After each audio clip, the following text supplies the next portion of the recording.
Del Santo Evangelio según San Lucas, capítulo 4, versículos del 21 al 30. En aquel tiempo, después de que Jesús leyó en la sinagoga un pasaje del libro de Isaías, dijo: Hoy mismo se ha cumplido este pasaje de la Escritura que acaban de oír. Todos le daban su aprobación y admiraban la sabiduría de las palabras que salían de sus labios, y se preguntaban: ¿no es este el hijo de José? Jesús les dijo: seguramente me dirán aquel refrán: médico, cúrate a ti mismo, y haz aquí en tu propia tierra todos esos prodigios que hemos oído que has hecho en Cafarnaún. Y añadió: yo les aseguro que nadie es profeta en su tierra. Había ciertamente en Israel muchas viudas en los tiempos de Elías, cuando faltó la lluvia durante 3 años y medio, y hubo un hambre terrible en todo el país. Sin embargo, a ninguna de ellas fue enviado Elías, sino a una viuda que vivía en Sarepta, ciudad de Sidón. Había muchos leprosos en Israel en tiempos del profeta Eliseo. Sin embargo, ninguno de ellos fue curado, sino Naamán, que era de Siria. Al oír esto, todos los que estaban en la sinagoga se llenaron de ira, y levantándose lo sacaron de la ciudad y lo llevaron hasta un precipicio de la montaña, sobre la que estaba construida la ciudad, para despeñarlo. Pero él, pasando por en medio de ellos, se alejó de ahí. Palabra del Señor. Gloria a ti, Señor Jesús.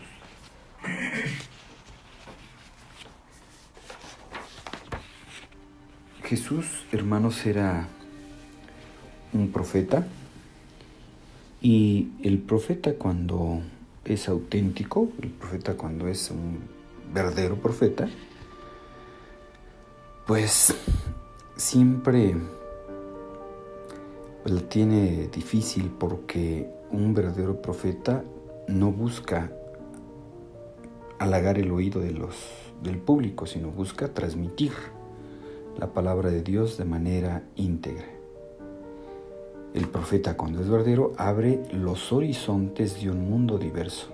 Cada persona, para entrar en él, debe ser diferente. Debe recomenzar desde el principio. Por eso las reacciones frente a ellos son diversas. La primera es indiferencia o hacer que no oye. Otra puede ser violencia, eliminándolo o reduciéndolo al silencio. Y los hombres intentan callar la propia conciencia más que a la confrontación de sus palabras. Aunque si ésta ya comience a despertarse, o por lo menos a plantearse estas preguntas. Y Jesús era consciente de esto por el conocimiento que tenían de los profetas del Antiguo Testamento, además de la conciencia soberana que tenía de sí mismo. Sintomática es su respuesta a quien un día le rogaba escapar, porque Herodes buscaba matarlo, mientras él estaba en aquel largo viaje hacia Jerusalén que parecía no tener fin. Decía: vayan a decirle a ese zorro que voy a seguir predicando. Pero conviene que hoy y mañana y pasado siga adelante, porque no cabe que un profeta perezca fuera de Jerusalén. Hermanos, todos esos prodigios que hemos oído que Jesús hizo en Cafarnaún, pues le pedían que los hiciera ahí, ¿verdad? Veamos en concreto cómo fue esta aversión mortal de sus conciudadanos. Ante todo, debía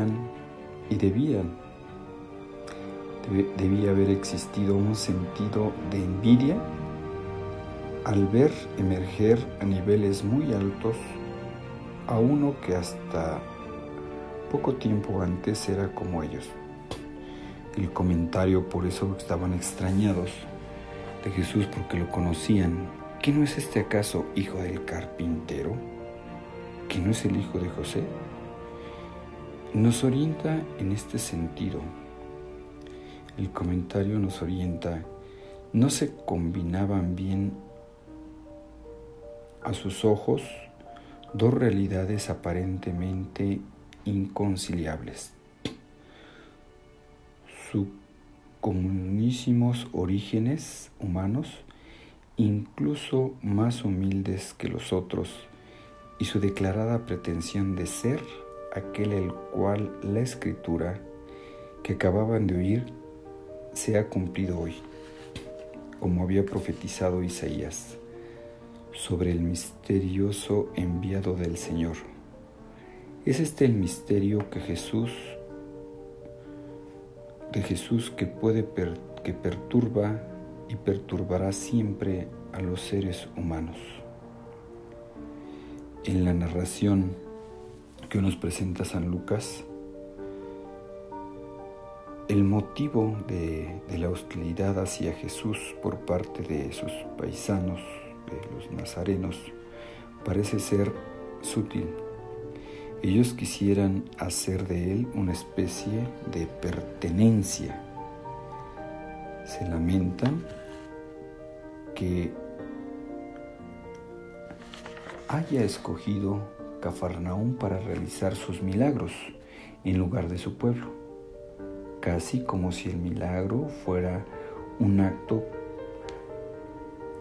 propagandístico o publicitario para una movilización, que la gente fuera allí a visitar Nazaret.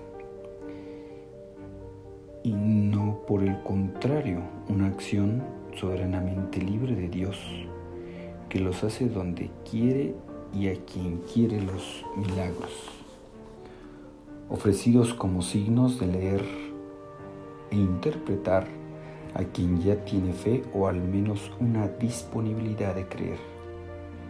Es por la indisponibilidad de los suyos a creer por lo que Dios ha optado por cumplir sus milagros ya desde el Antiguo Testamento fuera de la misma Palestina. Si nos pusiéramos a leer los episodios aquí mencionados por Jesús, veremos que de esta fe dieron prueba la viuda de Sarepta y el general Naamán, en el tiempo de los dos grandes profetas que eran taumaturgos, ¿verdad? Que habían hecho milagros de sanar a enfermos, Elías y Eliseo. La fe alarga y ensancha los confines de la presencia de la acción de Dios. Pues hermanos, vemos a Jesús que él está extrañado de la poca fe de la gente. Incluso allí en Nazaret hizo muy pocos milagros porque estaba extrañado por la incredulidad de la gente. Que no sea nuestro caso, que nosotros le creamos, que nosotros veamos en Jesucristo no únicamente el hijo de José, el hijo del carpintero, sino que veamos al Mesías, al Hijo de Dios vivo. Les deseo que tengan un feliz día y la bendición de Dios Todopoderoso, Padre, Hijo y Espíritu Santo, descienda sobre ustedes y los acompañe siempre.